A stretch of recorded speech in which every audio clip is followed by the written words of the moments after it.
gudoomiye ku-xigeenka koowaad ee baarlamaanka Soomaaliya Cabdiweli Ibraahim Muudey ayaa maanta si weyn looga soo dhaweeyay garoonka diyaaradaha Aadan Cadde International Airport ee magaalada Muqdisho.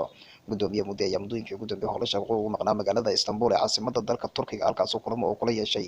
jaaliyadda Soomaaliyeed ee ku nool dalkaasi Turkiga. Markuu soo gaaray gudoomiye Muudey garoonka diyaaradaha Aadan Cadde ayaa waxaa halkaasi kusoo dhaweeyay xildhibaanada labada gole ee dowladda federaalka Soomaaliya iyo wasiir ka tirsan xukuumadda federaalka Soomaaliya. Gudoomiye Muudey ayaa mid u gacan qaaday xildhibaanadii kusoo dhaweysay garoonka diyaaradaha Aadan Cadde International Airport ee magaalada Muqdisho. Markii dambe ayaa gudoomiye Muudey waxaa loo galbiyay xarunta VIP-da ee garoonka diyaaradaha Aadan Cadde Airport ee magaalada Muqdisho. Warar dhawaantani soo baxaya ayaa sheegaya in xildhibaano ka tirsan golaha shacabka baarlamaanka Soomaaliya ay mooshin ka gudbiyeen guddoonka koowaad ee baarlamaanka Soomaaliya Cabdiweli Ibraahim Muudey, kaasoo lagu eedeeyay inuu gudo waayo xilkiisa isla markaana faragelin uu ku sameeyay laamaha xildhibaanada baarlamaanka Soomaaliya. Xildhibaano ka tirsan golaha shacabka isla markaana ka tirsan xukuumadda federaalka Soomaaliya ayaa dhawaantani sheegay in mooshin karan ah gudoomiye Muudey